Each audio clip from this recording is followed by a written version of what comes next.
All right, beautiful people. Welcome to another episode of Florida Hoop Legends. And today, you super sleep if you don't know about this Duval legend for one. the all-time leading scorer in Duval history, a Kentucky Wildcat, a TCU Horn Frog. Y'all Horn Frog, right? Yes, sir. Yes, sir. Absolutely.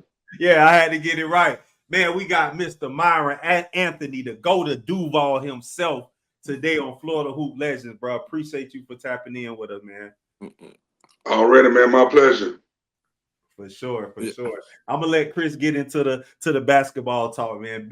Chris, he remember every game, all players, man. That's why my guy. He my guy, man. So he definitely got all those basketball questions. Yes, sir. Man.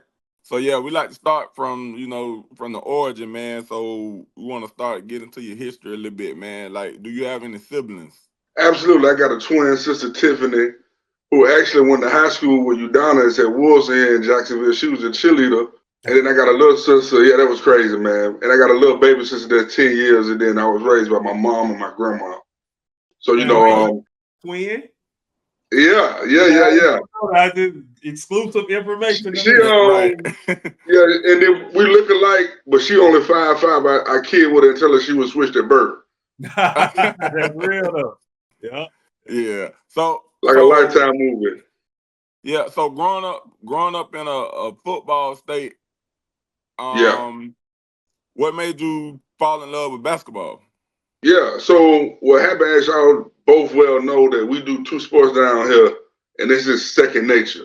You know what I'm saying? Right. The best athlete normally plays quarterback, which translates to basketball. We could go down the list. I mean, I think if you want to count two-star sports, this is the mecca of it. So naturally, I did play football coming up at Fletcher. But a quick story, I had the pleasure of meeting the late great Kobe Bryant, and this is my sophomore year going into, we was at ABCD camp, and long story short, I was stressing about, man, I got to get back to two-a-days, this, that, and the third, and in typical Mamba fashion, he looked at me and he's like, you trying to make the league? And walked off from me. I quit football right then and there. I told my mom I wasn't coming. That's hard. Yeah. So you told him about getting back to football practice, and he said, man, did you trying to make the league? And walked off. That's hard. And walked off. Late great Kobe Bryant. I was 15 at the time. He probably was the same age as me, but he was a year older. He was with Jermaine O'Neal, Kobe Bryant. I want to say 96 class or whatever. And I was there with the year. I went to ABCD twice. And he in typical Mamba fashion, and either you love the Mamba or you didn't. You know what I mean? He was always straight, direct, to the point, and he took it like he took it like no other. I'm sure y'all heard all the millions of stories, but it started when he was 15 years old, dog, for real. That's hard.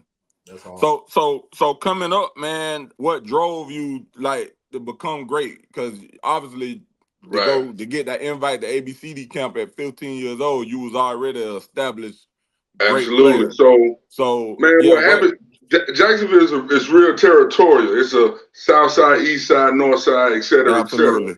Absolutely. So, and it become like, it started with Pop Warner kind of a little bit, you know what I mean, when you want to rep your hood. Because 9 times out of 10, you playing for your respective neighborhood, and I said it in the most respectful way, or your side of town, or whatever the case may be. So the competition started early with PB football and basketball. But basketball it was never on the scale of football. You know, we'll have to brush off the course before we played our own games. You know what I'm saying? It's just. You know what I'm saying? And JC, James Collins, can tell you a little bit about that.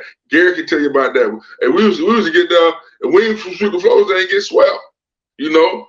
So basically, to answer your question, man, it was just that drive. And then I had the pleasure of playing for my high school coach, man. And he really changed my life when I met him. When I was in the 8th grade, I was already 6'4". So the cat kind of was out the bag. It was just this kid. Oh. I was 6'4" in the 8th grade. Dang. And I got invited to play with the AU Doctors, which was, me and Gary talked about that. And I was in the 8th grade. I walk in the gym.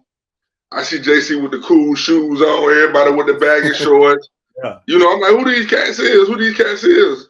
So I get out there not knowing what I was doing at the whole time when I'm in the 8th grade and I'm playing against JC, Marcel, and all these guys. I thought they were just some regular cats because I had like a little stretch when, you know how we get a little, we start to smell ourselves as men, and I was rebelling. You know what I mean? A little bit, but not too much. But I still had a love for basketball. You know, but you start smelling yourself a little bit, get hair on your chest, on your upper lip. So I wanted to do what I wanted to do. And this coach had just basically said, hey, man, look, man, you out here gambling for basketball money, you doing this, that. And he took me to the AU tryout. And that's where I met my high school coach and basically changed my life all the way around the board. Let's go back real quick. You know what I'm saying? Because you just said something that sparked. It kind of reminded me of Brown Sugar. You seen that movie when they said, when did you fall in love with hip hop? Yeah, right? Absolutely. You said your love of basketball. When did you fall in love with basketball? Like for me, it was like early on. My dad played, so I seen it. It was playing, but definitely, I know me and Chris were talking about this yesterday. Whenever we did Rashad, but it was like that North Carolina Duke time when Ed Coder and them boys, you know what I'm saying? Juan Dixon them was in Maryland. Like that era, I really fell in love with it. So for you, when did you like, man, I love this game? Man, I fell in love, man, and this one, I'm going to throw out a name when I seen Penny Hardaway play at Memphis State. You know what I mean? I ain't see him at Memphis. Okay. And when Penny played, I fell in love with the guard, the idea of being a big dog. You know what I mean? It was like, so I was give or take when I truly, I played it, but to say to answer your question, was I in love with it? Yeah. It's when I seen Penny play at Memphis State. You know what I mean? And I just seen this, he had this aura about him, man, and it just, I wanted to be that cat. You know what I mean? He was on the Streets of Smith, I forget what it was, the Streets of Smith magazine. I would go to Winn-Dixie across the street, look at him, take some pictures out. You know what I mean? Do a little stealing, you know what I mean? But I fell in love with the game when I seen Penny Hardaway. So I was about 12 years, at least at 11 years old, and I started playing with my church team. And I was always big for my size. See, I was 12 years old and I was already 6'2". So I kept growing. And then, you know, naturally I was the hand-eye coordinator came with each other, and then the rest was history, man. How tall are you now, Myron? I'm 6'8" now. Okay, so you grew to be, when did you stop growing? I think I stopped growing, man. I kept going all the way, I would say my first year at UK when we won the national title. Because before the season, they would measure you. And then after the season, I got measured again. And with shoes on, I was with shoes off, I'm sorry, I was 6'7" and some change. With shoes on, I was 6'8".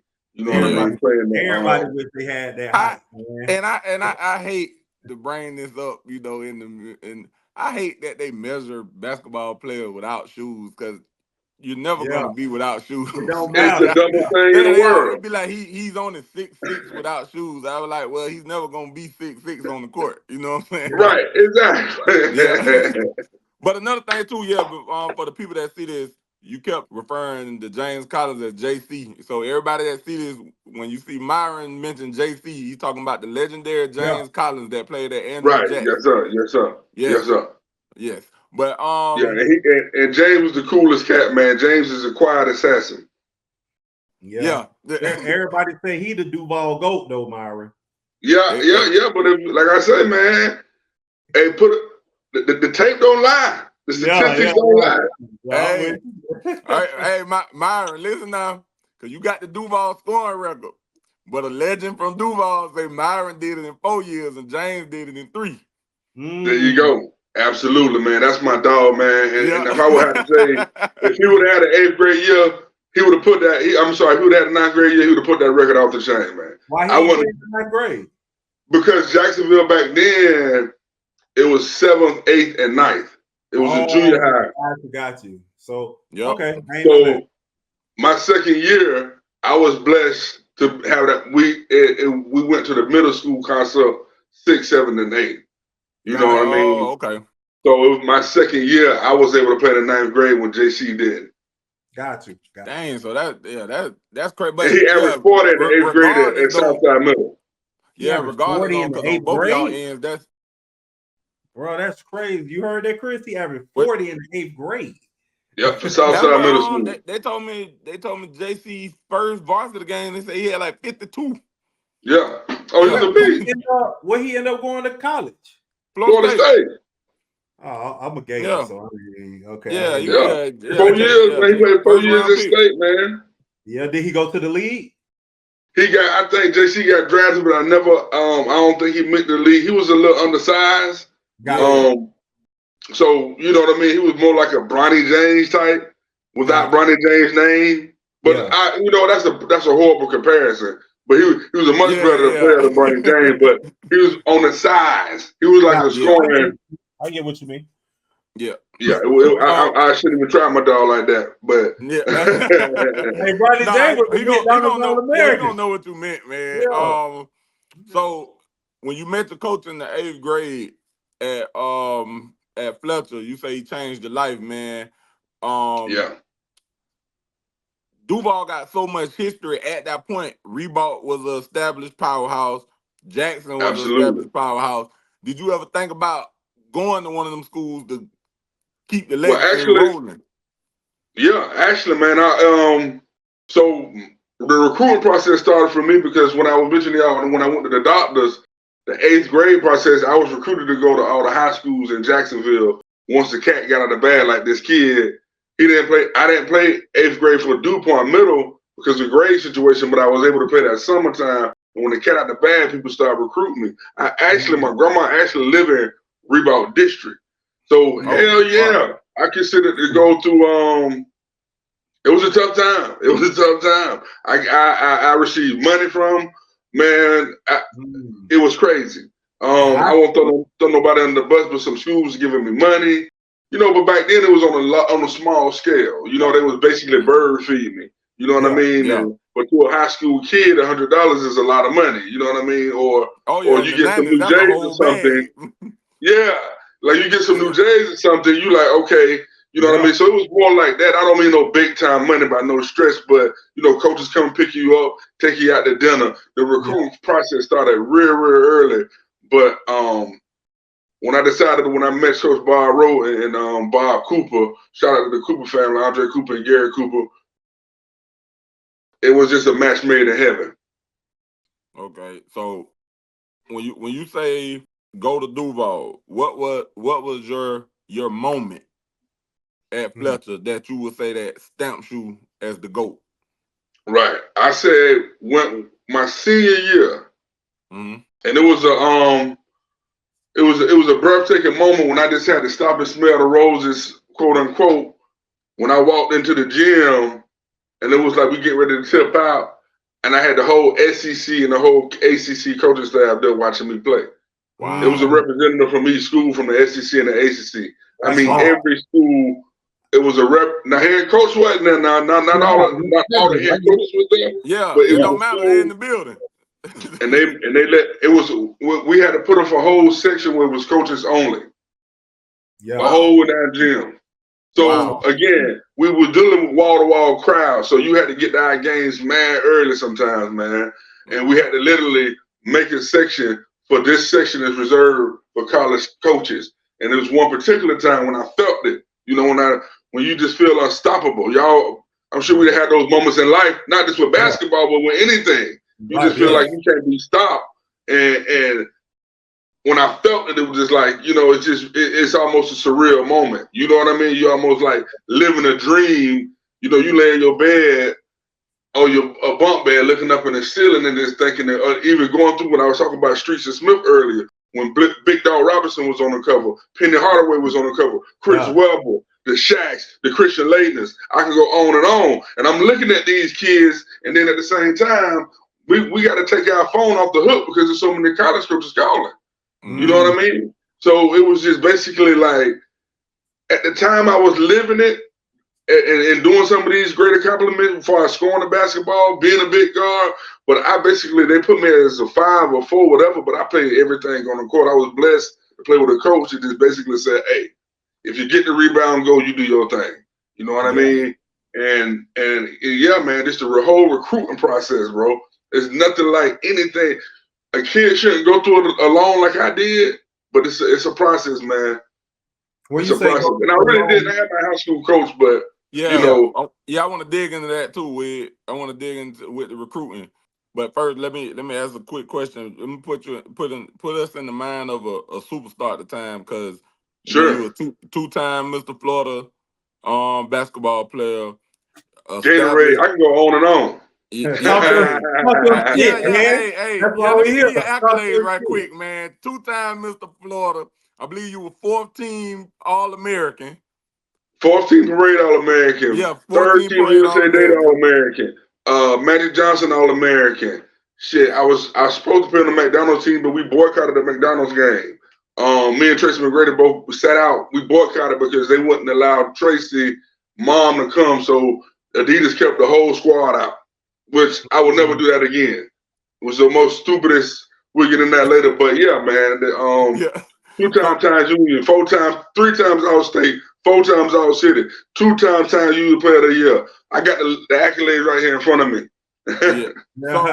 Yeah, that's hard. So put us in the mind of Myron Fletcher, man, getting ready to run out on the floor. Did you feel the pressure to live up to the expectations of being great every time you stepped on the floor? Absolutely. Did you feel like I gotta drop 30 tonight? And we didn't, and that was the case. That's how I was blessed. But the same way, when everybody know in the gym, you know you're getting the ball and you're gonna shoot it, it kind of take away from it a little bit. You know what I mean? But at the same time, I was ready to go. I lived for that moment. My senior year, my sophomore year average gave you 22, junior 25, senior year 28. These are averages. Yeah. You know what I mean? So if you average 28 points a game, right, you was getting 22 a game. My sophomore year, I averaged 22 points and 10. Yeah. And my 9th grade year, I averaged 10 and 11, which that's why, but at the same time, I started on varsity. I was 14 All City as a freshman. You know what I mean? But to answer your question, to get back into it, man, it's just my high school coach, man, which I want to give him so much credit, because we lived, we dreamt, we thought about basketball 24/7. You know what I mean? And I think it kind of ended up biting me in the long run. You know what I mean? I got a motto: God, family, and basketball. And once you get out that order, things start to go wrong. And you know what I mean? I was in the NBA before I got there. We'll just say I put it like that. That makes sense. Yeah. And one more thing before we get to the recruiting. Sure. Did you get a chance to play against the powerhouses in Duval? What was your record against Jackson? What was your record against? Absolutely, it ain't good. I can tell you, I think I'm 1-4 against Bolt and 1-5 against Jackson. But they was just loaded. You know what I mean? The Gary Anderson team, that Bolt team, man, they had a squad. They had like 3 D1 cats going. They played together. They played Burning Ball. The legendary Bernard Woods, who was a good friend of mine, who I love to death, who really helped me out in my life in a lot of ways. They played that Burning Ball. They played that 2-1-2. You couldn't make a shot pass without them. But Gary stealing and throwing the lob, and once they one dunk is a wrap. But I ain't have a good stretch against them boys at all. I can't even say that. I got my numbers, but they ended up in losses. Why? But let's go back again, because you said your grandma lived in Balt District. Why you ain't go to Balt again? What was the reason? Because it wasn't no specific reason. They was loaded. It was basically if you're gonna go to school. And at that time, I was looked at it as the Messiah. And Fletcher had just lost Andre Cooper and Jeremy Hyatt, and they needed someone to fill that void. While Balt was loaded coming back. They had Gary, Ivan, Ben Fleming, Lavernius Coles. They was just deep. They had some other big kids. They was just deep. They were just deep, And then about Reigns at this time. Reigns was a lackluster. I own Reigns pretty much. You know what I mean? Reigns. I'm like 3-2 against them. So it was Jackson, Reebok, then everybody else. Pretty much. Okay. Absolutely. Them boys had a squad. The Jackson and Reebok game, you liable to see a body die down. It was intense. I believe it. Yeah. It was intense. On that. Yeah. Anything else from high school, Will, you want to get into before we talk recruiting? Yeah. Hell yeah. We got that high school run. So you said you got your numbers versus Range. you was a pure scorer. You grew to be 6'8". You in Duval. You dominated middle school for the most part. Now you're here in Jacksonville. Why does Jacksonville in high school time, and we'll get back to it after high school, but why does that hold so much weight to you? You know what I mean? Duval basketball, because you say, I'm to go to Duval, and I could tell just how you say it, like that's a lot of pride. You know what I'm saying? Where does that come from? Absolutely, but it's part of being from Duval. Duval, as you know, man, Duval is it's a unique place. Absolutely. I mean, listen, I done lived all over this great world, but trust me, I done lived in Atlanta, Fort Lauderdale, played. You name it, I've been there, but Duval is a unique place. And you got to be from here to understand what I'm trying to say when I say that, or visit a lot. But we're a blue collar city. If the Jaguars sorry, we don't got nothing else in life. You know what I mean? We ain't got nothing else. I shouldn't say it like that, but if the Jaguars not doing good, it's gonna be a long year in Duval. So we had our high school sports. You know what I mean? And then when I was coming up, we had just got the Jags in '96. So it was the Myron Anthony show. You know what I mean? Or it was the great football squads that you hearing about, or what you can see. All the heavy hitters. And it means so much for me to have that record almost 30 years later. And I got to let people know, because I played in the era, man. It was no Instagram, it was no social media. You know what I mean? And I feel like I got some stuff to give back to people. Even right now, I got a young that I'm working with where I just try to give him knowledge and insight on what it is to get your education, man. You just, don't be a Myron Anthony. Don't be a statistic. Don't think you got the NBA already figured out, and you there before they called my name, I was already in NBA, because I was told that for so early. I was given such easy treatment, you name it, from, and then from anything you wanted, anything that I wanted as a kid, I got. And I needed somebody to put the brakes on that. Yeah. You know what I mean? Yeah, and another thing to pick up back off you said, holding that record for over that amount of years is crazy, because when you think about how the game changed, and with the 3-point line coming in play, and I'm talking about elite guards out of Duval, Jacksonville, every year, for that record to still be safe, that lets you know the work you put in, bro. Because regardless if you did it in 3-4 years, for that record to still be standing in a scoring era right now. Yeah. Because I grew up when I believe what I say I call the golden era of high school basketball in Florida, when I can name probably 5-6 superstars in Duval County alone. Yeah. With Chet Staccatas, Jamon Gordon, Derwin Kitchen, what I'm saying? Absolutely. BG, Absolutely. all them boys. It was so much talent in Jacksonville, and to think about where it transitioned to, the Grayson Allens and all them boys that came through Jacksonville, for that record to still be safe today, bro, that got to be a proud feeling, bro. That feels good, man. It do. And it's great for barbershop talk. You know what I mean? Oh, absolutely. Hey, that's what matters. I got a barbershop I go to. My homeboy got a little shop, and we always throw it out. We talk about the good, the bad, and the ugly. You know what I mean, and everything in between. But there's one thing that you can't take from me. It's that.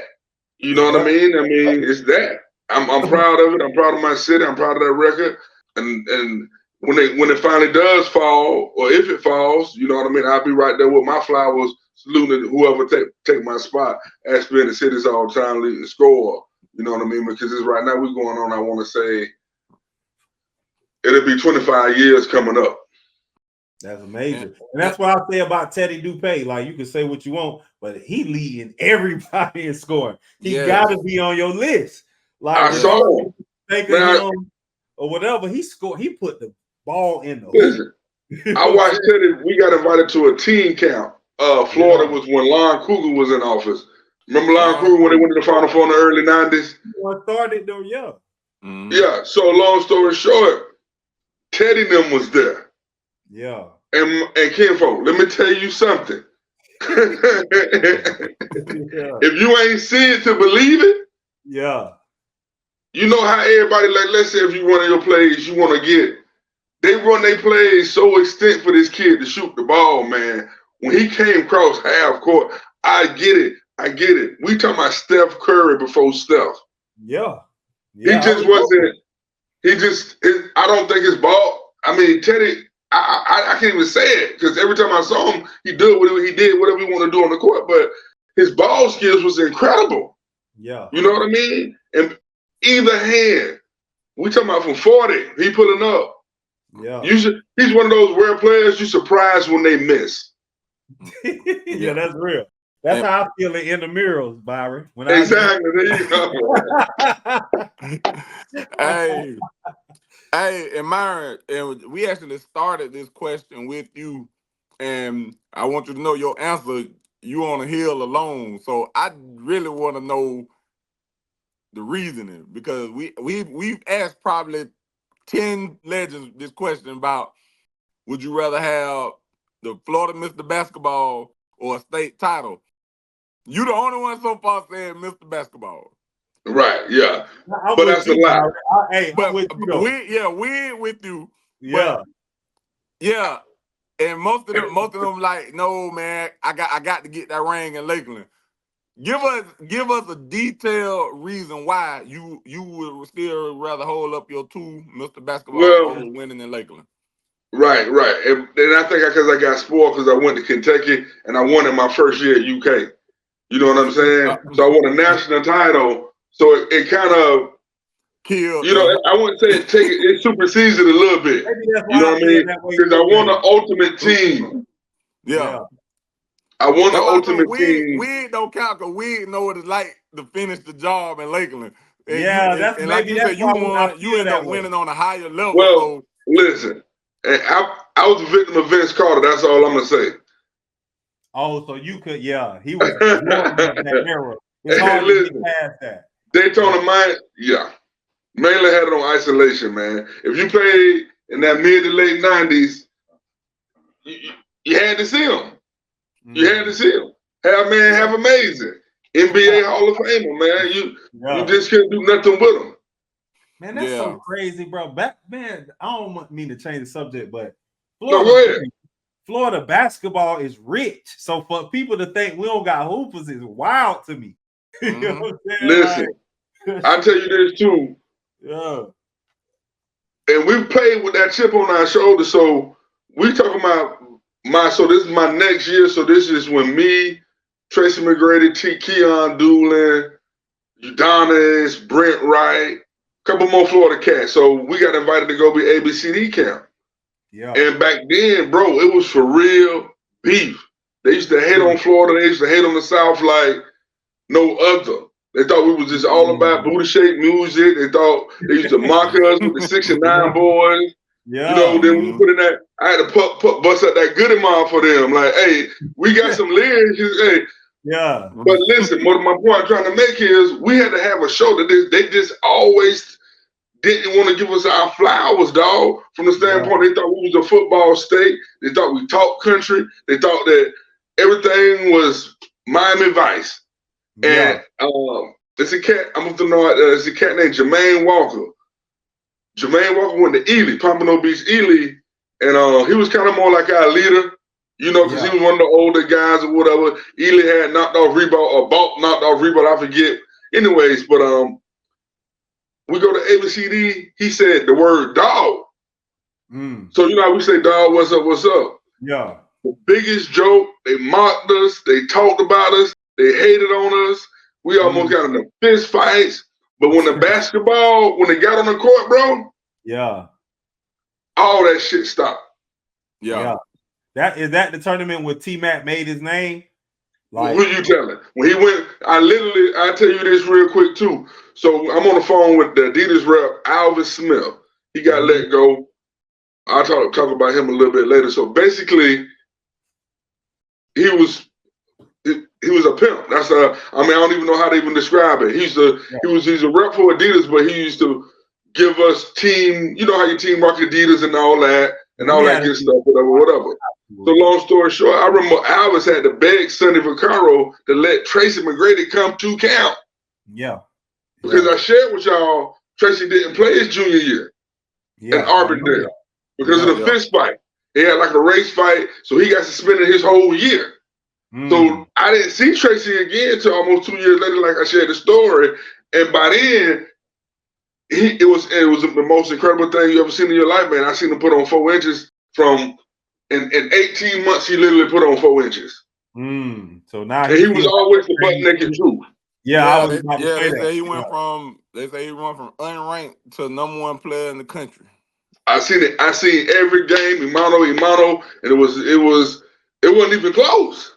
Because at the time, I think Lamar Odom was the #1 player in the country. Yeah. It was Lamar Odom, a lot of East Coast cat, no disrespect to Elton Brand. I was like 25th. Was Joe Johnson in that class? Joe Johnson was a year, no, he's 2 years younger. So he was 2 years after.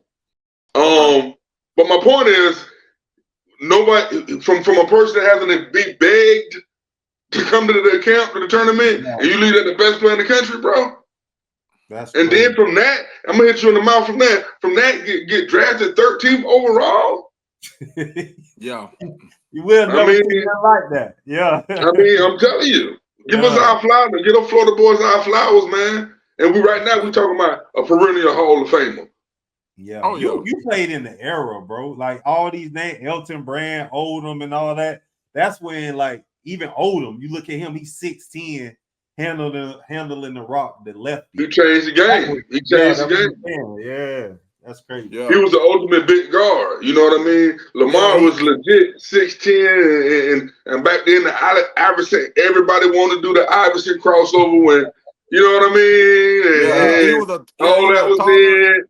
was a taller, more skilled Anthony Mason. I always say that, like when Anthony Mason was with the Hornets, remember he was averaging like 13 and 10 assists or something like that. Remember he did everything. He was a problem. Yeah, Odom added that he was longer, more athletic version of that. Great comparison, man. Yeah. So you said a kid shouldn't go through recruitment alone, and you regret that. What bringing on that memory where you said a kid shouldn't go through that alone? Right. So, and this is what I want to talk to me and B talked about it briefly, so he already know what I'm finna dive into. So basically, you got grown men, meaning coaches, whether it's your AAU coach, whether it's your high school coach, whether it's your respective college coaches, they got life experience, they getting stuff that you don't, but they are beneficiary from whatever school you go to. All right? So they're going to basically influence you to go one way. Right? So naturally, and they said that comes with jobs. How many times you seen that if a kid go to a school, he bring a coach with him and he get a job? You know what I mean? How many times? But my point is, the point I'm trying to make is you got grown men benefit off kids, man. You know what I mean? And I grew up, I grew up without a father, you know what I mean? I just said it was just me and my mom for the most part. You know, I got my grandma, and my grandma acted as a father figure, but for the most part, it was just us. We didn't know what the hell was going on. Yeah. You know what I mean? We was listening to Alvin Smith when he getting $50,000 if you go to Kentucky. You know what I mean? He getting if Keon Doolin go to Missouri, Norm Sloan gonna make sure he get paid $25,000. So if you want AU team, you done got $100,000. This before the NIL. This before the name likeness, before all that. You know what I mean? It's before that whole stuff going on. When you got these AU coaches, you got these some high school coaches. Naturally, $100,000, you're not rich. But at the same time, how did I look at your bank account one summer? Oh, 100K is 100K. Hell yeah. 100K is 100K. Myron, you got to understand the time we in. Like in the 90s, 25,000 was a whole bag. That was way. That's a bag. Yeah. 25K a lot right now. But listen, I'm gonna hit y'all. It started with Tracy.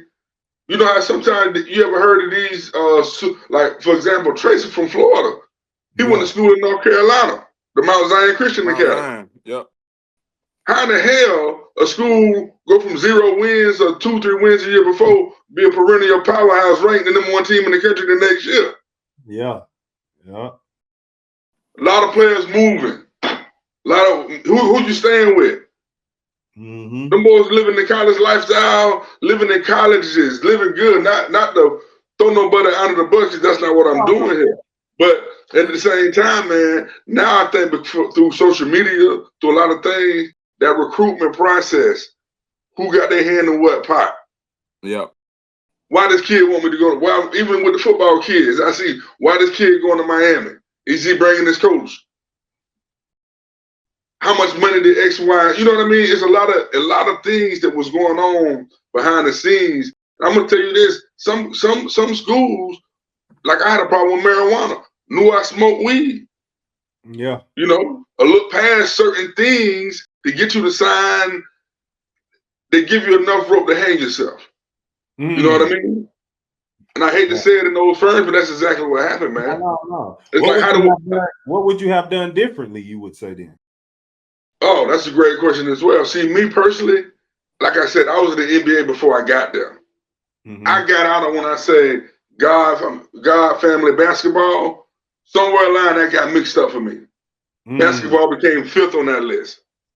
You understand what I'm saying? Because I had a woman. You know what I mean? I had the hood behind me. You know what I mean? I could go to whatever club and walk in for free. And to you, how minor that may sound before to a kid that's 17 years old, able to go to a club, that's the biggest thing in the world. Yeah. So you get handicapped. You get handicapped, and then you got your dope boys from your neighborhood taking care of everything. Another dark side.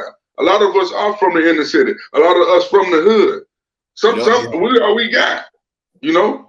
So naturally, you might have a big brother that's in the game or whatever, breaking you off, but he think he's helping you, but he's hurting you. He's handicapping you, you know? Yeah. And my high school coach told me he didn't like a lot of stuff that was going on. You know, the shoes that I was getting, the clothes that I was getting, a lot of the things that sounds minor, but they build bigger. I had a huge character deficiency when I got old in my 20s. I didn't know the value of $1 because everything was given so easy to me. When I went to France, when I went to TCU, and I smoked weed, you know, that's one thing that I would never. And people would label me as a thug and thought I was trying to be something that I'm not. When at the end of the day, I had an addiction problem, bro. And I thank God that addiction didn't lead to crack or heroin like I know it did a lot of other brothers. You know, but it cost me millions of dollars smoking weed, bro. I was on a bill. I was supposed to get drafted at the see back then it was I think it was 55 picks. The Spurs was going to take me late 1st round, early 2nd round. Danny Manning daddy.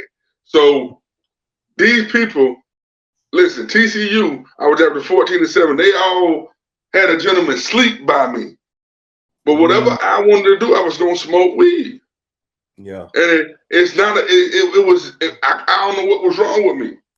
I didn't understand what was wrong with me. You understand? I'm getting, it hurts my feelings on some of the stuff that I would read about me in the paper because I wasn't that kid.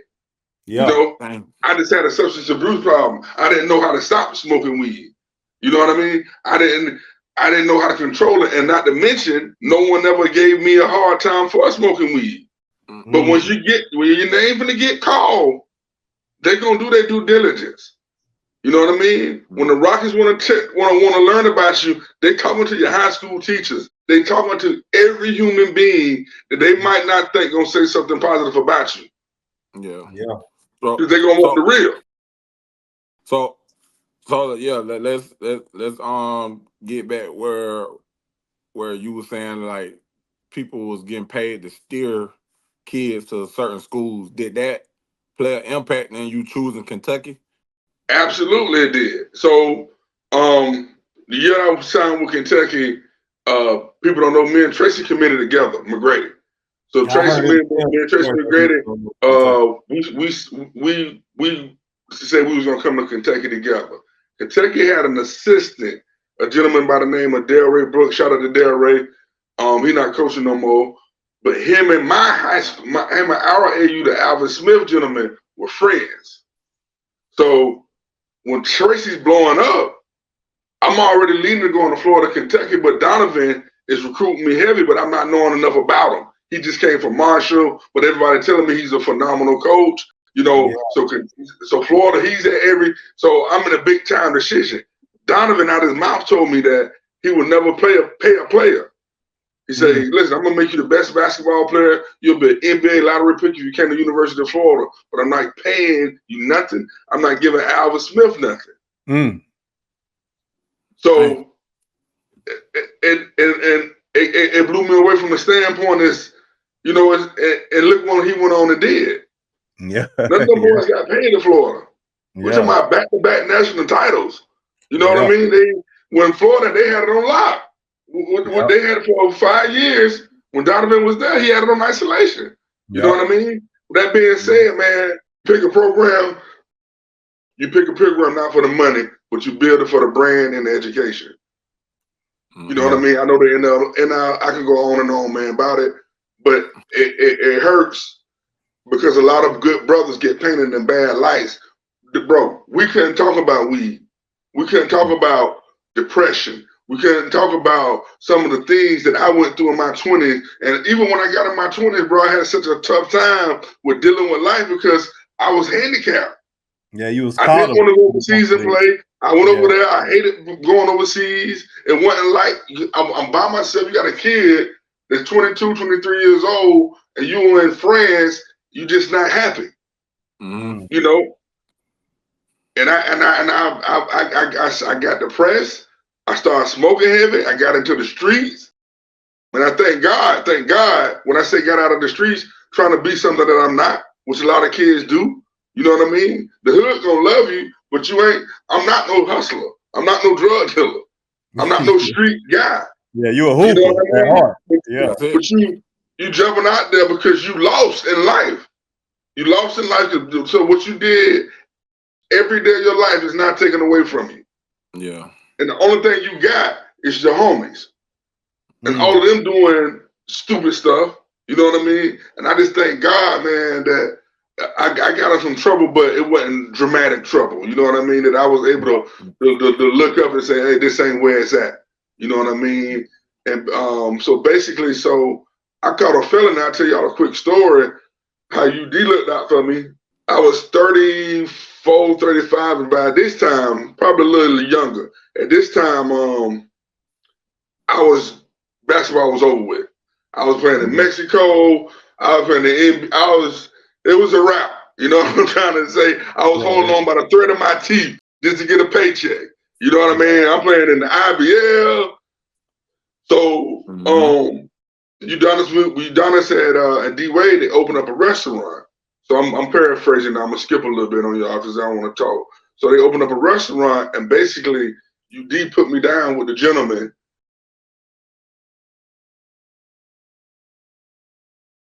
And that's what I'm doing. That's how I feed my family today because I still coach, but it don't pay well. So right now, that's how people always ask me, how'd you get into cooking and all this good stuff or whatever. But they was like, man, he looked out for me financially. But he said, this is the last time. It's up to you. And that probably was the best thing that anybody ever done for me in my life. You know, I never knew that. I'm glad you because you say UD. You know what I'm saying? Just to get that love to UD. That's hard. I love it. Yeah. Told me because he said, and if he the same way, you see that, you see him, if you listen to him talk, how he say you want to wrestle with Big Perk, that's UD. He ain't gonna baby you at all. His whole demeanor, he's in your face. He's a warlord. He's out of Dade County. He gonna be in your face. He gonna fight. You know what I mean? Hey, ain't no time to be soft. But this is what you want to do, man. So I was blessed, man, to pick up the skill of cooking, man. So that's kind of one of my passions, what I do right now, man. And I had a lot of success at it, as you see through the Instagram posts or whatever. Sometimes I seen that steak you had on there the other day. I just like throwing that out there, let people know that I need one of them, Myron. I need one of the steak recipes. You know what I'm saying? Hey, you like that? Hey, that steak look a 10 out of 10 now. Yeah. That's a quick story now. That's just a quick story how the brotherhood is still the brotherhood, you know. Now that's beautiful. I'm glad you told that story because that means a lot just to even hear about our Florida legends and somebody, because you never know how the impact people gonna have in your life and how you connect with people and reconnect. Like even me and Chris with this podcast, we went to college together, but we probably ain't see each other we still ain't seen each other, but we ain't talked for 10 plus years. But boom, look, we created history together because of a connection we had in college. And now 10 plus years later, we building something that's big. And now I knock a nigga out about my dog, Chris. You know what I'm saying? Like, that's just how we locked in. So for you to tell a story about UD and how he introduced you to a chef, and now that you're chefing now, and that's how you feeding your family, man, that's beautiful. That is, man. Shout out to UD, man. Shout out to UD. Yeah, and it's been a minute, and I haven't talked to UD in 10 plus, maybe even longer than that. But during that time, he really put the word in for me and made that happen. And again, it's just like a basketball team, because you need everything to be running on one accord in that kitchen, in the leadership capacity in the role that I like to do it in. And plus, I still love the game. My Kentucky brethren, I don't know if y'all was able to see Reed last night. Night before last. I saw him and his wife talking as the son was playing ball, and I thought about you. I said, I wonder if Myron seen this, man. So I'm gonna tell you about that little gentleman. So when we won a national title, it was Jeff Shepard senior year, and Stacy, his mom, was a hell of a basketballer in her own right at UK. So Jeff was a heartthrob. He was one of them new kids on the block type. You know what I mean? Yeah. But the ill thing about him is he was a virgin. Oh man. Yeah, his dad stayed a virgin, and basically, his dad stayed a virgin, whatever. And Tim when Tebow ass, exactly. Yeah. So when we won it, we was in the all-in-their wedding. Oh, that's dope. So Jeff wanted the whole team to be in his wedding, and Stacey had announced that she was pregnant with Reed at the time. So it's crazy to see how this thing called life work, man. And shout out to her too, because Stacey's a good friend of mine. She's a cancer survivor. Shout out to the whole Shepard family. Shout out to Shaky. Shout out to Jeff. I love you. And all my Kentucky brethren, man. We once you win a national title, so that's why the state comparison thing to me. We had a black coach. First of all, let's get into that. Probably one of them ones too. Let me tell you this. Let me tell you what happened. So we had a black coach. Even one game, bro, they was calling for his head. They wanted him out of there. And we all know what Kentucky is, man. We know the history of Kentucky, man. We know some of the races, the outrageous, the disrespect, a lot of stuff that a lot of people had to pay for. Ben Big Sam Bowie, I don't know if y'all remember him. He was chosen before Michael Jordan or whatever. But me and Big Sam, we talk about it all the time.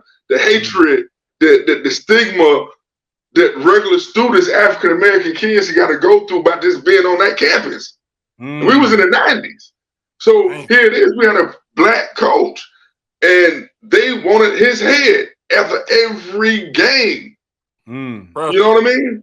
So it was on some for real, remember the Titans type time. So I was in my feelings. We were just, because everybody had left. Antoine had went early to the draft. Ron Mercer went. Derek Anderson, Tony Dell. So we didn't have the quote unquote lottery pick. Yeah. So basically, we had to play together. We had a good team, but we didn't have that superstar, that Twan. That we didn't have that. We had Nazir Muhammad gave you 12 points. We got Jamal McGraw. He ain't gonna give you no points, but he gonna rebound the power. We got Big Mike Bradley, who went 17th overall. You know what I mean? But my point I'm trying to make is, once we put our selfish ways aside and start playing, even the white players on the team, it was no color on that team. There was no separation on that team. It was, you never knew who you was gonna end up hanging out with. You'll wake up in the morning and you might be with Tayshaun Prince. You know what I mean? Even the next day you might be somebody else. You know how that's just a camaraderie we had. You know what I mean? We loved each other. We cared about each other. And no one gave us a shot to win a national title because we had a black man as our coach. We lost to Louisville that year, which you never supposed to do at Kentucky. We let Jason Williams, White Chocolate, came and destroyed us in Rupp Arena, made everybody look embarrassed. Yeah. So we got beat by Florida. Yeah. Jason Williams he killed my dog Wayne Turner. I don't even know why. I'm even embarrassed to say that game. So, but my point is, a massacre in Lexington. They wanted to be out. We just said, you know what, man? Look, dog, they killing coach. We black, he black. Let's just say, bro, we just start being. If you didn't play, you was a good cheerleader. You know what I'm trying to say? You make your presence felt. You put in, you contribute any way you can. I think I averaged like 5 minutes that year. You know what I mean? But guess what? Every time I got in there, I got buckets. You don't win it without Myron Anthony. You know what I mean? Yeah. I pushed my teammates hard as they could in practice. You know what I mean? What I be saying. That's when I say I'm the best 8 man in the nation. Because, bro. And when you said that, I had that connection with you. And they'll vouch for me, bro, because I felt like outside the Arizona, bro, I play anywhere, bro. I always felt like that. You know what I'm saying? Exactly. So and then you sometimes you hear the Dickie V. Oh, if he would have went anywhere in college, he could play in this, that, and the third. But on that comeback cat team, man, the ill thing about it is, man, I seen, and as I play over in my mind, the real national title game was when we was down against Duke in the Tropicana Dome with 6 minutes to go, down by 18, and we walked them down. I don't know if y'all remember that, but it was a big. Who was on that team? Trajan Langdon. It was Trajan Langdon, Elton Brand, Wojo, McLeod, William Avery. They had like. I don't think Carrawell was there yet. I think Carrawell was there. Carrawell was there. Yeah, Chris Carrawell. They was the one team in the country. Yeah. I remember William Avery. Y'all shouldn't beat them, and freaking UConn the next year shouldn't have beat them. Exactly. Yeah, so they had that's my squad. You know, and some of the stuff that we had to go through as a team, dog, when you hear somebody crying because they want to win so bad. You know what I mean? Like Ed Reed, you know, like, we ain't losing this vote. You know, you just run through a wall, dog, and that's what we did. And you know, man, it wasn't no moment too big. When your number got called, you had to produce. Who y'all beat in the championship? Who y'all beat in the championship that year? We played Utah. Utah had Andre Miller. And they had upset Arizona. Arizona was the favorite to beat us with Mike Bibby, Miles Simon, Dickerson. What my tall center was. Yeah, big boy. Jason Terry was on that team. Terry. That's so crazy. Jason Terry was on that, but he came off the bench. You know who came right after them? Who that? Agent Zero. Oh, Gilbert. Gilbert. Zona had guards. Yeah. Zona was known for them guards. Yeah. But they had Mike Miller gave them boys the business, dog, and knocked their ass off on the Elite Eight. With Lauren Woods was their center. Lauren Woods was their center. Yep. Long Woods. He ended up going to Wake Forest or vice versa, something like that. I think he transferred to Wake Forest. I can't remember one of the two, but that's not when Arizona got knocked out. We kind of knew. Yeah. You know what I'm trying to say? Then when we beat Duke, when we knocked out Duke, and then Arizona got knocked out, it changes the whole complexion of the tournament. You know how the tournament is, dog. Yeah. Y'all know how that tournament is. One loss can turn the whole complexion of the tournament, and that's what it did, man. And we was able to, like I said, by that time we was a fine old machine. It was just like I never seen nothing like it in my life, man. And the thing about it is, what people don't understand, when you on a national title team, when you win that, dog, bro, you got to like every one of your players, bro. You know what I'm trying to say? You can't dislike a teammate and go through that experience. You know what I'm trying to say? It's like nothing else in the world. You know what I mean? Nothing else can compare to when I was cutting down them necks. You know what I mean? And nothing else can compare when I'm on Sports Illustrated, you know, and I played average 5 minutes a game. You know what I mean? But I made critical, or they telling the story, and it just ain't nothing like it, man. And being at a school like Kentucky, man, as y'all see through my post, man, I love it. I never should have transferred. I transferred to TCU from the wrong reasons. Basically, I got tired of people just getting paid off me, so I decided to do something, take money myself, which I did, and go to TCU, and I left Kentucky, which is another dicey situation, but I'm not afraid to say it. They gave me not the school, but I was given $40,000 at the age of 19 to attend TCU. Damn. Wow. Yeah, who wouldn't take that? Hold up though, Myron, because we can't just skip over the point. Now you're a 2-time Florida Mr. Basketball, All-American, superstar scorer. That transition from that the 5 minutes a game, it couldn't have been smooth, bro. You had to humble yourself a little bit at that. It was a problem. It was a problem because, you know, and at that time, Kentucky is on every game. It's on national TV, so you hear it from your people back at home. And not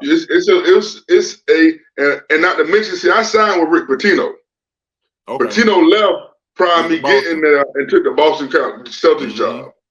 Tubby at UGA at Georgia came in, recruited me. Listen, my coach told me I felt like we had smoke before I even got to campus because UGA, they came in late to recruit me, and my high school coach had told him that I wasn't interested in the University of Georgia. Was a complete lie because I would have went any. I'm gonna be interested if a black man want me to interested. I'm gonna let him recruit me. That's just how I stand.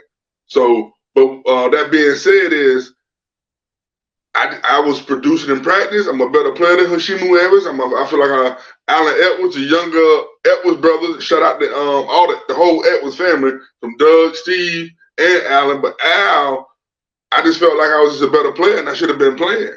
You played with Al? Al, my dog. Okay, we had Al, Steve on. Okay, we talked. Yeah, we had Steve. Steve was our first interview. Yeah, Steve, my dog too. Well, I'm sorry. I never met Steve, but Doug, the older brother, is. Doug and Al, I'm close with both of them real good. I hadn't had the pleasure to meet Steve, but I know of Steve, obviously. Yeah. He's the middle Edwards boy. Yeah. But I just felt like I was a better player, long story short. But it took some, you got to put your, to win, to accomplish that honor, you have to put your personal difference aside and ride out with your set, you know. But it was definitely we struggled, man. We went back and forth. Man, Tubby went. I was gonna transfer 5 different times, bro. But my head is this big. Yeah. My head is this big. I've been told I was the greatest thing since basketball since the 7th grade. You know what I mean? Since I was 12 years old, I was an NBA lock, a 6'7", 3. Back then, I was a big guard. You know, I was 6'7", 225. You know, what can stroke on all 3 different levels. You know what I mean? And that's what we talking about. If you talking about the 5-star, we should have 6 stars back then. You know what I mean? Yeah. So what? When you got Tracy McGrady, Keon Dooley, come on, man. No, that's hard. So was the addiction still part of you at that time? So I keep it 100 with you. So during that time, so basically everybody smoked weed back then. See, the problem is a lot of people could have stopped. You know what I mean? And you know, when you go to a school like Kentucky, you got the best. Wayne Turner averaged 36 points. He's from Boston, Massachusetts. Tayshaun Prince, Compton, California. My point is, you got all these kids from these hood and these inner cities, and once we get together, that's all we know how to do is to cope with and bond with.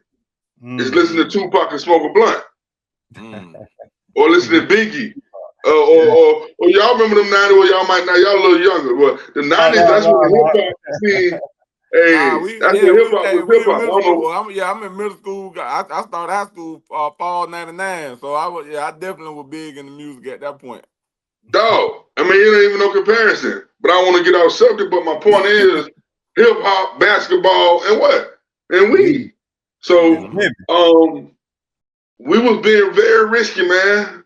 You know, because it's a time when you get tested, but I think if you pass one test, you good for a certain amount of time or whatever. Don't get me in line, but I don't condone it at all because it definitely stopped me from making millions of dollars. It definitely kept my name. I got a Black Panther right now when I'm rated on the big board on ESPN big board. I'm rated the third power forward to come off the board. So I'm supposed to go late first round, early second. Average 14-7 at TCU. Conference USA, third team, second team. We won't talk about college accolades, but it was at a mid-major. So, and people don't talk about it, but at the same time, I was a problem, dog. Let me ask you something, Myron, because Chris started it and he asked. So you at Fletcher, you go to Duval, you all-time lead scorer, you get to Kentucky. So you think what held you back was the coach, or do you feel like you needed to change something in your game? The game was not. The game was the issue. I wanted. So as y'all know, we something called individual instructions that all schools do it, but at Kentucky you do it on steroids. That you probably can imagine. Yeah. So I won the award for individual instruction. So the game, the basketball was the issue. It was my attitude. Got you. Okay. It was more of a mental thing. It was my attitude. I wasn't. Tayshaun Prince was a better player. You know, I mean, it was certain things that I had to just live with that I wasn't cool with living with. You know what I'm saying? It's me and Tayshaun, but okay, he's a better player, but I'm blessed to play against him. He's one of the best defensive players ever to play in the NBA. You playing him every day, and you playing him every day. So why not embrace that? Yeah, but you know, my problem, man. My head is this big. I'm looking at Kobe doing this thing. I'm looking at my dog Tracy. This guy drafted. You know, so I'm in my feelings. You know what I mean? And then at the same time, the only how I can cope with is smoking marijuana. Yeah, got you. I had to. Hold on, my bad, Chris. No, go ahead. I do want to ask this though, because how long was you at Kentucky? You just did 1 year there or 2 years? I did. I left at Christmas time. Okay. So 1.5 years. Back then in the 90s, year 2. Yeah, so in the 90s back then, so now when you transfer, you could just play that same year. So I had transferred so that I had to sit out a year and a half. Damn. Yeah. Okay. Well, I sat out.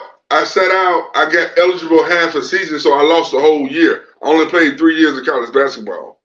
Got you. Technically speaking. But see, I thought I didn't need it. In hindsight, I really needed it. Basketball was never the issue. It's always it was a me thing. Am I mature enough? I mean, these are questions that if I had a dad, or if I had another male figure in my life besides a coach. Yeah. Somebody that really gave a damn about Myron the person, not Myron the athlete. And they told me to stop and smell the roses and be a college kid and enjoy school. The NBA gonna come. Yeah. Ain't nothing nobody gonna say or do to keep you out of the league I don't give a damn where you playing at. They will find you. Yeah. D3s, I done seen it. D2s, you name it. NIAs, I done seen it. You know, they'll find you, man. Oh yeah. Well, yeah. But when my problem was, I was already there. I wasn't there physically, but in my mind, I was already there. You know, I carried myself in that manner, like I was already in the NBA. I acted. I was a prima donna, which I mean, I'm being critical of myself, but I'm just trying to paint a picture to you fellas to understand. Not just Myron. All of us was like that to the extent. You should see some of these kids right now. It's worse. Nah, I see it. Because they start now. You got your telephone. Yeah, you can make your own highlight tape. I remember when you had to ask your high school coach to make your highlight tape. Now you can bring your phone. Your old lady can bring your phone to school, record everything. You know what I mean? No, that's real. We living in different times. Yeah. And a question too about your mental, man.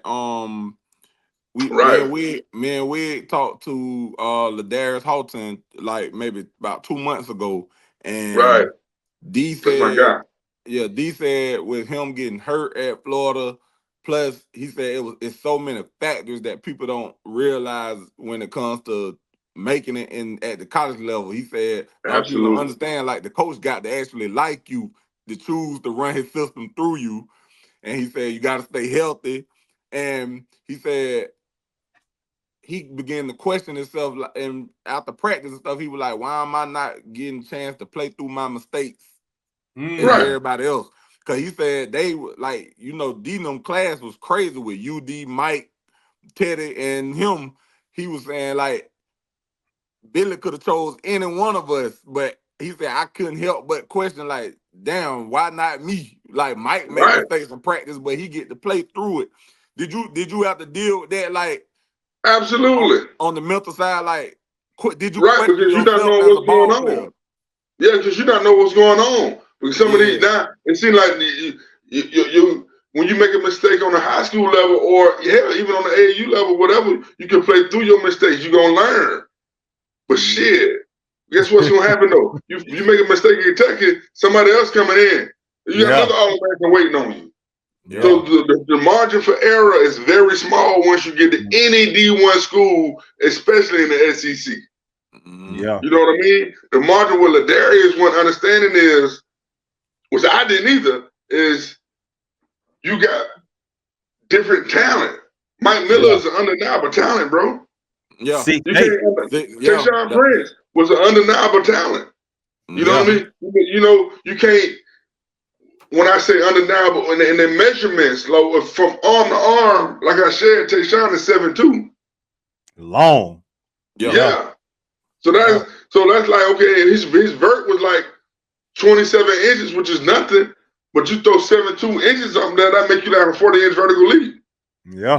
So it's a lot of intangibles that people don't understand, a lot of nuances. And Mike, my point is, Mike is the same way. And when me and Ladarius had a whole problem, we've been great. And coming from the state of Florida, I had 1 year when I played Daytona football, the next day I played a basketball game. Wow. In a preseason tournament. You know what I mean? So we used to doing what we want to do. And once you get to a place, when you got talent, people just as good as you or better, or they're not better, but they upside. That's another key word. Sometimes people upside may be greater than yours. Meaning the intangibles. Yeah. Yeah. Well, that was what he was saying about Mike. That's what he was saying about Mike, because he said in their class, all of them was ranked high, but UD was supposed to be the man. He said UD was supposed to be the man, and then, him and Teddy on the wing and stuff. But he said once Mike got there, he said, man, I played Mike every day in practice. He said Mike was too big for me. He said I could never get the best of Mike. So 6'8", 6'9", easily. Yeah, so his nickname is Skinny Miller. He came to Kentucky for a visit that year. His nickname is Skinny, and Mike had a pleasure. See, a lot of people too don't understand the importance of a brother. See, Mike Miller had 3 other brothers that played ball. He was from I want to say North Dakota. Yeah, North or South Dakota. Yeah, somewhere real rural. But my point is, he had 3 other older brothers that they put it on him. You know what I mean? He ended up being the best out of them, but it helps having those. If you're the younger brother, that means I'm getting all my knowledge, all my game, and believe me, he kept growing. Yep, they molded him. Yep. And he kept that. His ball skills was impeccable. Yeah, and Mike will bang on you. Yeah. Especially his early years when he came to Magic early and all that. Yep. Damn right. Yeah, man. Yeah. So you transfer to TCU. How, like, did you when you got to TCU, were you the man when you got on that team? Exactly. So the TCU process happened next year. So and during the 90s, we had a real good JUCO program here in Jacksonville. Marquise Gaines, Derek Davenport, they were looked at as NBA prospects as well. They coach went to TCU, like what I was saying. Some of these coaches follow players. So we had when I left Kentucky, when I announced I was Kentucky, I had that Jacksonville connection because Rob Plasker had always knew about me being a JUCO college in my city.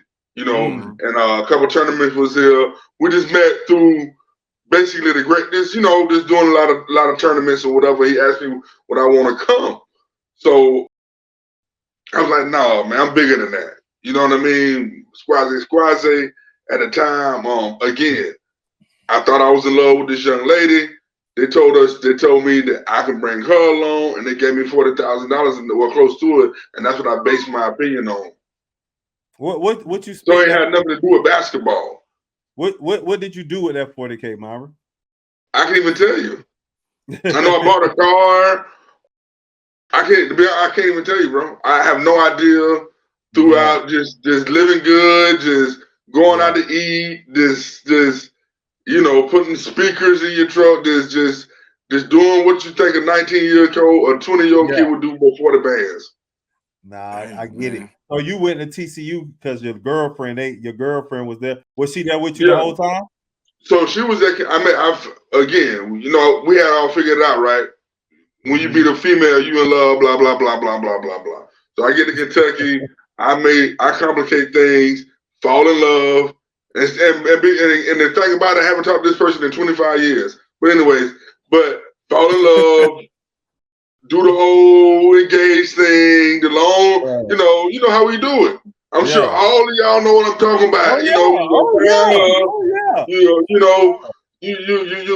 This is my boo thing. You're a pussy whoop.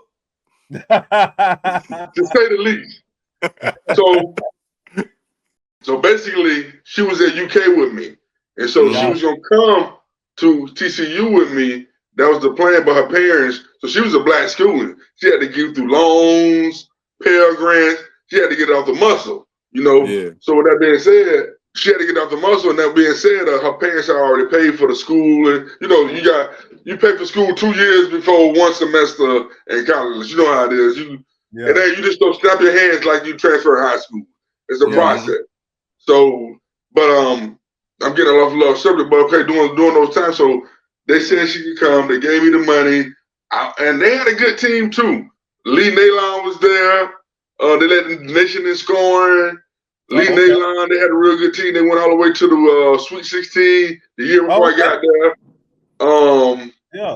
They had a squad. So you came in, you definitely came in thinking, I'm the missing piece. It was the missing piece. So what happened was, you know, the marijuana got in my way, man. I wish I could give a better answer. I wish I could. We respect that. No, for sure. I wish I could say I got hurt. I wish I could say I got this, I got that. But the problem was, I didn't know how to stop smoking weed, man. That's real. You know, and it was a running issue at TCU, and at TCU, I'm figuring like I'm doing them a favor. I won a national title. Everything was about me, so I'm gonna smoke my weed. Not one thing that I always did was work on my game. I love the game of basketball, and me and that young lady who I mentioned earlier, she didn't end up coming to TCU, but just visiting. But what you know how to do the long distance thing is you got time to think. It was almost a blessing in disguise. You know what I mean? Because my game was right. I couldn't stay on the court because I couldn't stop smoking weed. 6 game suspension here, 3 game suspension there. Gotcha. And it's the most embarrassing thing in the world when I talk to kids about it. You know, it used to be, but now, you know, for some reason, like I told you earlier in my conversation, God Family Basketball, somehow we got in that equation of mine. You know what I mean? And that's when things start to go wrong. You know what I mean? And that's when, and the older you get, they start to count. Yeah. The most meaning like the drug tests, they start to look at them. I think I flunked 12 drug tests in college. That's ridiculous. Yeah. So for all marijuana basis. So people thinking that I'm trying to be something that I'm not, when all the whole time is I'm just struggling from addiction. Did in it at the time, like, did they try to put you in kind of like counseling and stuff to help you through that process, or was it just get right? So basically, I don't know. I'm gonna throw a name out there. This is one of the best white American. I know I'm good friends with a gentleman named Chris Herring. Chris Aaron played for Fresno State. He was a McDonald's All-American. He had a major issue. I mean, he drafted, the Boston took him second round pick. He was. I think they got a 30 for 30 on him. He had a 30 for 30 on Chris Aaron. Yeah, exactly. He in his uniform, copping dope, putting it, shooting his hair on and all that. But what happened was, he had just said that he had an issue, so they sent me to a place where I mean, I knew Chris before that because he played for BABC and he was just a good player. I knew Chris before that, but he was there sharing this message and talking to whatever the case may be. So they took measures, but in my mind, I'm thinking that I'm going to, and y'all can't tell me nothing because I'm going to the NBA. Yeah. That's where the issue lies at. But my equation, I'm not going to the NBA because we superseded, my pecking order, God family basketball type deal. Or it could be, you can put that basketball from anything else can go right there in your life. You know what I mean? Whether it's your kids, well, that's part of the family, but you understand what I'm saying. It's like some reason we became a priority, and that's just because I wanted to be something. I was trying to act like something I'm not, and so many adults see the first drug test that should have been done. First time. Yep. You know what I mean? Don't do all these things so I can play basketball, because all what you're doing is telling the kid is, and you talking about all these grown white people telling the kid is, whatever you do, you can keep doing it. You just making bad habits. You just making horrible habits. Yeah. You know what I mean? And for me, I didn't get it because I thought all my NBA homies smoke. H1 smoke. When I went to go see my dogs, and but they there. Yeah. They got their bag. They there already. They done secured it. Yeah. Yeah. I didn't. With Twan, and then when you on the NBA, when a college homie of yours make it, he gonna show you some love. You'll come to a couple of games. You know what I mean? But when I'm doing that, my point is they living their best life. But the key word is they there. Yeah. Yeah. So I know there's some stuff you wanted to speak about as far as life after basketball, but and we'll wrap this thing up and I'll let y'all edit it, man. But I do want to hit on this too, and talk about, because it's a very, very important thing to me too, is about depression and substance abuse. And number one, in the Black community, it's underrated. Yeah. What I want to say is, man, if you having a problem with something, it's just like coaching every kid. You can be harder on some kids than you can others. That's just how it is. Some of us gonna make it, some of us ain't. Yeah. Bottom line. But what we need to start doing as a community, because it's not a white thing, it's not a black thing. It's a people thing. If I'm sitting up here telling you that I couldn't start smoking marijuana and it cost me millions of dollars that I have to live with to this day, and people always ask you what happened. When they say in barbershop what I'm talking about. In hindsight, for a minute, bro, I used to go in my car, I shoot the breeze or whatever, I get back in my truck and I start bawling, crying. So I'm so embarrassed. Yeah, that's powerful, bro. Wow. And at the same time, and thank God, now I'm drinking more. Now I'm doing different things to cope with my insecurities as a man, why I didn't make it. I'm trying to cope with why did I have to become a chef? Thank God I am going to do it. That's how I feed my, that's what it is. But I mean, I'm Myron Anthony. And I joking always say it now, but sometimes now I'm not hiding away no pain. But I used to say it in the past because I was so embarrassed and I was so hurt that you didn't even know about me until, like, when I saw you on IG Wig, when I see you, I'm like, man, this dude here doing it. And a lot of people, this ain't the first time that people approach me about this, bro. You know what I mean? But I just feel I'm at my knife. I'm comfortable enough to talk about it. You know what I mean? And it ain't just happened with me, because I'm seeing it right now. When I go to some of these games, I see some of these kids. I pull up. I'm smelling marijuana. It's more acceptable today. Yeah. You know what I'm trying to say? You got smoke shops everywhere. You got vape shops. You got the Instagrams, you got everything that these kids got to deal with nowadays. And I make light of it and say I was born too early, but the truth about it, we need to be better as a community and whole.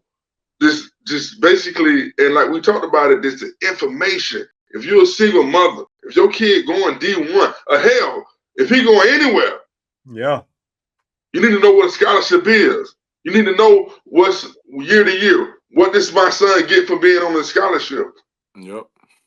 Who is my coaches? Is it a black coach there? Is it another black high school there? How did my kid party? Because guess what? When I went to Kentucky, it's 10% African American, 90% white. It's a cultural shock. That's real. And a big part of that 10%, any state school is athletes. Yeah, and that's everywhere you go at. Every state school you go to, every big time D1 school, SEC, these major supermarket, the black kid is a endangered species.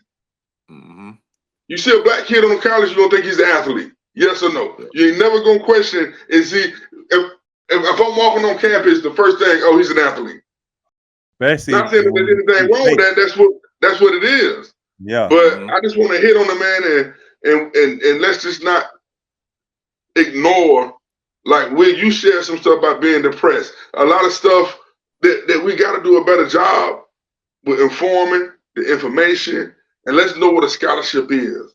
That's just because somebody giving your kid a free pair of shoes, that don't mean he own you. Yeah. Just because your high school Reebok got the best warm-ups and they looking fresh and they got all the dope ass Adidas or Nike, that don't mean that you owe him. You got to go to this school that Alvin Smith wants you to go to. Yeah. You feel me? Because somebody take you out to dinner and buying you a steak dinner and bird feeding you, that don't mean you got to go to their school. Yeah. The high school coach say, okay, well, man, if you go to this school, I can come with you. That's a horrible man. That means he's trying to use you to get where he need to go at. Now, if they can work out that and that's your decision to do it, all fine and good. But don't go to a school based off anybody else's decision. Yeah. Speaking of that, Myron, that's a great point. Speaking of that, if not Kentucky, where you would have went? Florida. Oh yeah, you did say that. Yeah, go. Yeah, but I was recruited by everybody, like I said. But at the same time, and it's a regret when in hindsight, which we could do it all day. When Coach Pitino left to take the Boston Celtics job, I should have never went to Kentucky. I know I did a lot of good things there, won a national title, but that wasn't the family that recruited me. Yeah. That wasn't the same assistant coaches that came and watched me play. That wasn't the same crew. You know, nothing against Coach Pitty, nothing against Tubby staff. But it wasn't. It's a big time difference, bro. When someone inherits you, opposed to you saying, "Okay, this is the guy I want to play for." Yes, now that makes sense. And I'm gonna touch on addiction again and depression because I know that's big and it means a lot to you. It does, because I think we've all battled it. That's why I'm always comfortable and transparent about my story. Like I feel like I was under it like 2019. You know what I'm saying? Like really before the pandemic. And one of my OGs, and then Beyond Win, he big in real estate. He pulled me out of it, not even knowing, like for real. You know what I'm saying? At this point in time, I was gaining weight. I was just sitting in the bed. You know what I'm saying? This dark, watching TV, binge watching movies and stuff. And I wasn't used to that because I'm always like a happy person. You know what I'm saying? Sure, but I can tell.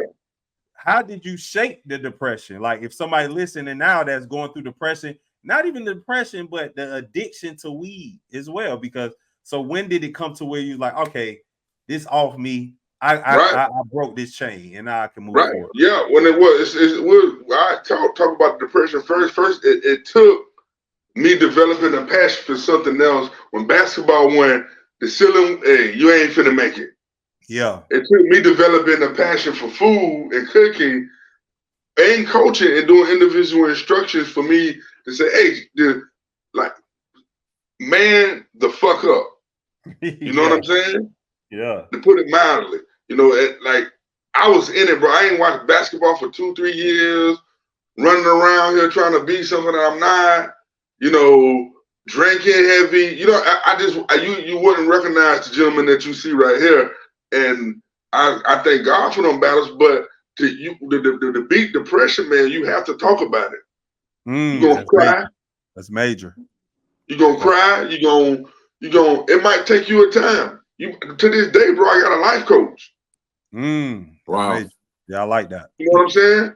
I haven't talked to him in a while, but at the end of the day, I might need a time where, listen, things ain't going well. I had an incident at work, which had I not went through my situations, I would have. It could have went left. Yeah. But when you're so mature, you can still put a smile on your face and fight adversity. And life don't give a damn about you being sorry or black. It's gonna happen. You know what I mean? So, you have to talk to somebody about depression, man. And we can't look that. A lot of us been sexually abused. Shout out to my dog Lavernia Scole Treble for getting on Oprah saying his story. Shout out to Keon Doolin. All these brothers been sexually raped by father figures in their life. And I didn't know that. Yeah, man. It's big and trouble. And we all knew it coming up because, like I said, I lived over there, so I was familiar with Lavernia Scole and how how horrible kids is. They used to mock them. It was a laughing. It wasn't taken serious. And Gary Ball and some of y'all know they from the north side, so that's a predominantly, if not all black side of town. I know about so. The north side of Duval County is an all black side of town. The rest of us kind of half and half, but the north side is all black. So you can imagine some of the ranking contests people just said the trouble. You know what I mean? Some of the horrific things this man had to go through. And for him to get on Oprah Winfrey, and he was a quiet dude. No one never knew what was wrong with him. Yeah. But he was depressed. He got raped. Damn. Yeah. Yeah, see, and we appreciate you being so open, Myron, because like a lot of we came up in an era when it wasn't comfortable to talk about this stuff. When one of my best friends got murdered, when I was in high school, come on, man. I began to have panic attacks. I didn't know what the fuck was going on because it wasn't a theme back then. You know what I'm saying? Where you know what I'm saying? Like the first time I had saw a name for it.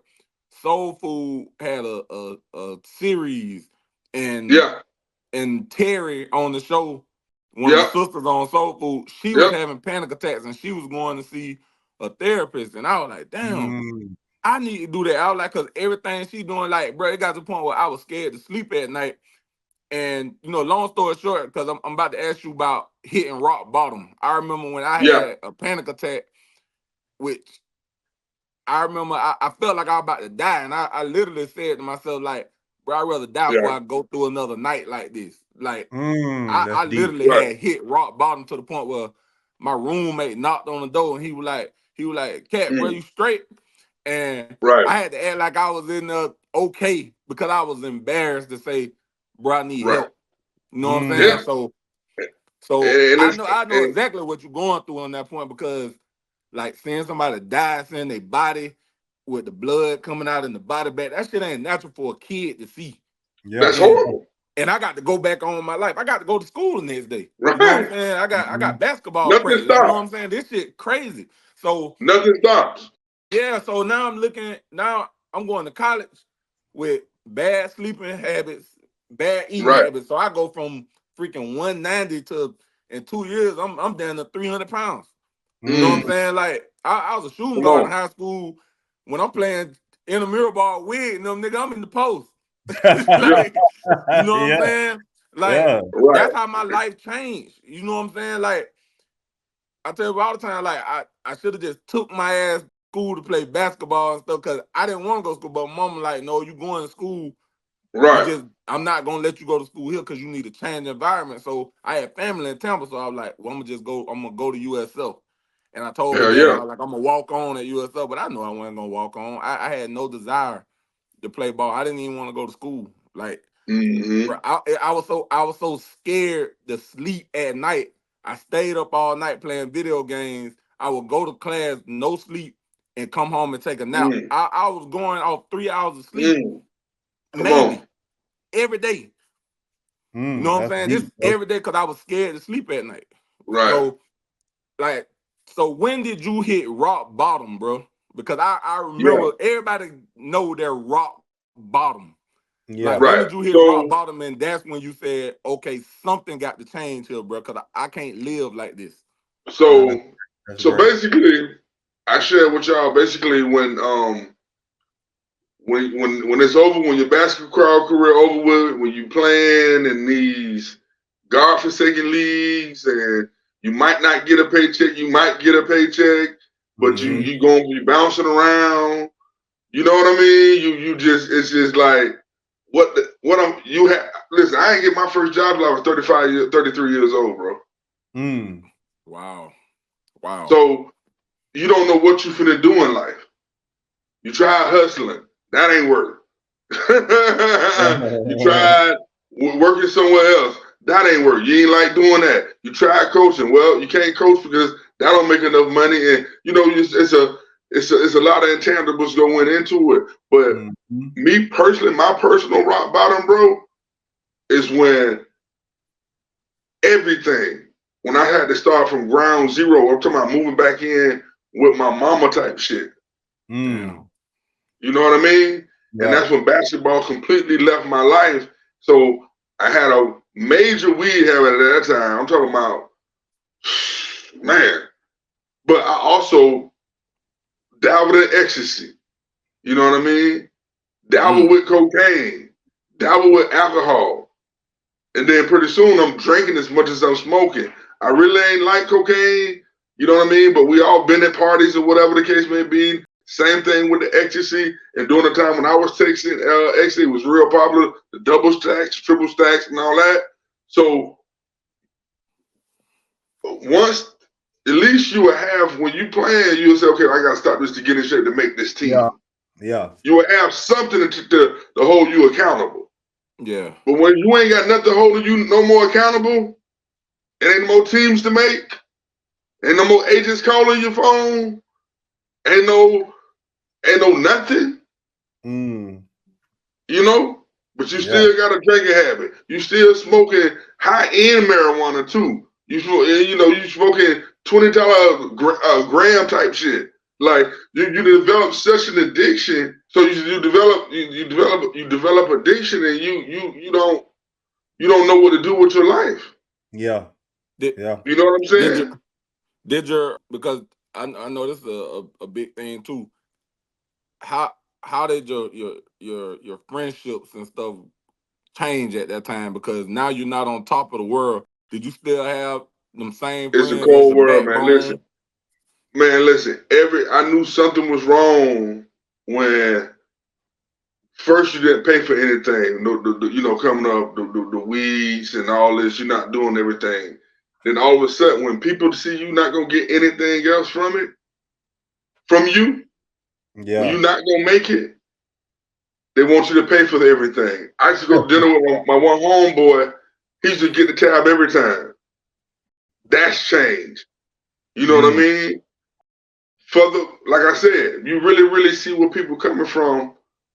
You know what I mean? When who was your friends and who cared about the real person when basketball or any type of celebrity leave your life.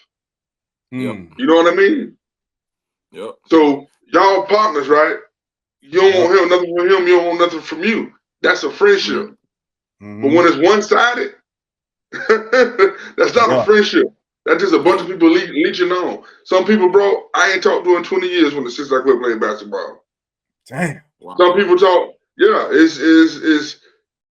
the women look at you different. You know, I can tell a story and I'm like, I'm Myron Anthony, this bag and the other, but at the same time, it was a dark picture. And you get depressed. Yeah. You used to go on places where you're recognizable. Now, sometimes some people looking at you as a failure. You know, you have to deal with it. You know what I mean? You have to cope with it. And that's just not with basketball. That's anything I know a lot of successful people in life that's not so successful, to put it mildly. You know what I mean? And I I'll share this one quick story with you. I got a good friend, Antoine Walker. I give him a hard time now because he answered the phone every time I call now. And I joke. I was like, when you was on NBA Live cover, I could never get a hold of you. I mean, hey, I would have to have somebody to call him back. To call me, you know, I had to go through two people. Now you call. But the story I want to share with Twan is he fell on, and you got to know Twan. Twan has a big heart, a huge heart. If you're his man, you know, when he went shopping, they all went shopping type deals. You know what I mean? Yeah. Twan had a huge heart. He gave money up. You know, he's struggling now. He broke. Which he probably not broke because he's doing some my stuff from FS1. I think he's an analyst, so you know he is getting a paycheck. Yeah. He probably climbing back up and but I saw him. He was on that ESPN 30 for 30 on broke on one of the athletes that lost like crazy millions. Listen, he was the first dude to sign a max deal at almost $100 million, and you dead broke right now. If you get $100 million, I don't give a damn. Yeah. That's generational wealth. Yeah. Nobody in your family should be, you know, your grandkids' kids should be living off that money. Yeah. But you should be making investments. You should be doing some things. But the point I want to share with you, and Twan had told me, this is a personal story that Twan told me, which I might catch some flack, but I should go ahead and share this one little quick story. Twan got a daughter, Elena Walker. She's a volleyball player. Real beautiful young lady. Real, you know how volleyball girls are. They in shape. They look good. But I look at her like as a daughter, so it's kind of hard for me to see in that light. But she does a fans-only page or OnlyFans page or something what the girls do now. And the question was asked to her, what you doing this for? Can't your daddy pay for you? Because she was at Northwest Center and was on a partial scholarship. You know, it was something crazy, and the mother just said the story that her daddy ain't her daddy ain't have the money to give to her. But you done made $100 million in your life, but your daughter doing a fans only page because she can't play for school. Yeah, that's crazy. Yeah. But that goes back to what you said. You know, he probably depression. Depression. He was addicted to things. He had bad habits. He had horrible habits. So, you know. It's easy. Look how big he done got. If you see him, if you see Twan physically, you can tell he's going through it. That's the first thing to come, because it was I never like ate a lot. I just ate at horrible times at 8. Right. And what I eat, you know what I'm saying? Because I don't even eat breakfast. Like I'm a 2 meal a day type of guy. I'm never hungry in the morning, but I eat lunch early. Like 11 o'clock, I'm starving. You know what I'm saying? But I always tell people, like, you really, you know, God forbid you ever go through something with any of your friends and stuff, but like, that's I always say, bro, you never know somebody until you go through something with them. You know what I'm saying? Everybody Gucci when the sun out. You know what I'm saying? Exactly. But it's the people that go through the rain with you, them your backbone people. You know what I'm saying? So it's sometimes it's a blessing sometimes to have an argument, disagreement with somebody, because you find out how they truly feel about you. You know what I'm saying? And it was sad to watch that episode of Broke, to see them say, you know, people who I purchased cars and homes for, they won't even answer the phone right now. You know what I'm saying? That got to burn somebody's soul up to know, like, bro, I fed you. And I got a partner. He got the phone for me now because I'm not on ESPN. The gentleman let a dude, which was smart for the man, and the thing about it, he let a guy borrow $1,000. Long story short, the guy $100K. He let Twan let a dude borrow $100K. The dude ended up turning the $100K to he's just successful. I mean, he do a print. He just started a real good business. You know, whatever. So now he got he probably employed. He got a small good business. But my point is, Twan gave him to start the money up. Dude want to get Twan the money back. Just like look, bro, you gave me this to get on my feet, so I know you on hard times, which was some real stuff to do. Twan said the sad thing about it, he don't even remember giving him the money, dog. Yeah. I heard him on All the Smoke talk about his journey, about, you know, the people he dealt with. This because your ego can be inflated during that time. Right. Shit, I remember my first time I made $500,000. That ain't even $1 million, but I thought I was that nigga. You know what I'm saying? Like, and I only made 400,000.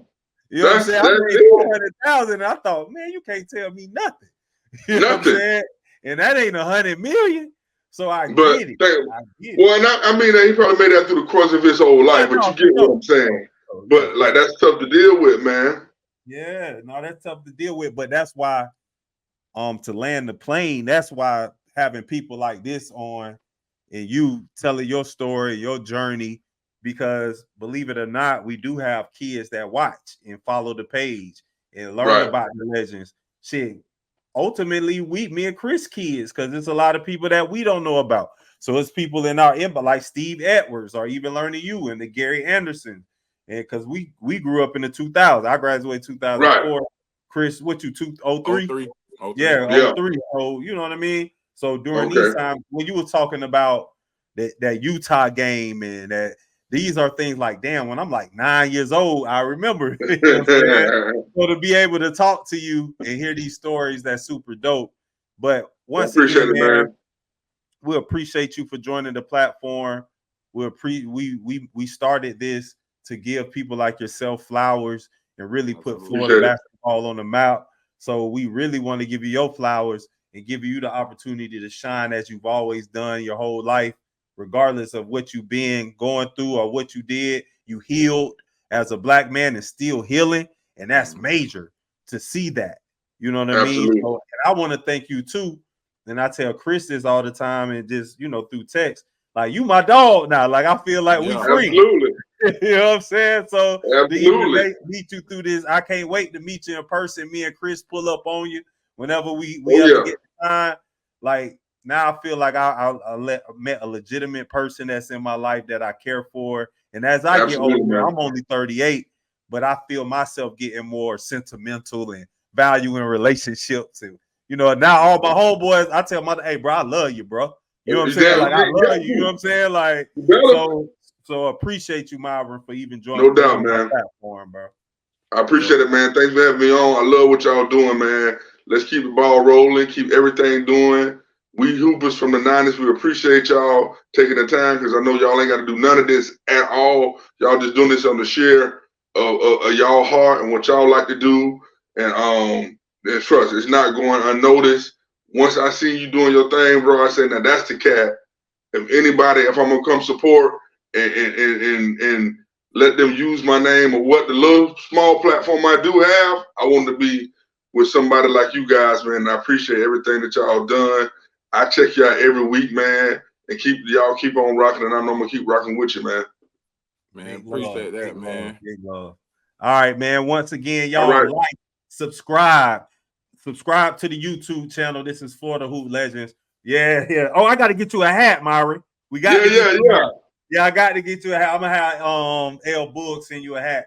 But once no doubt, y'all subscribe to the channel, share it, let people know, man, where we interview Florida Hoop Legends that contributed to the Florida basketball culture. Until next time, big love. We out.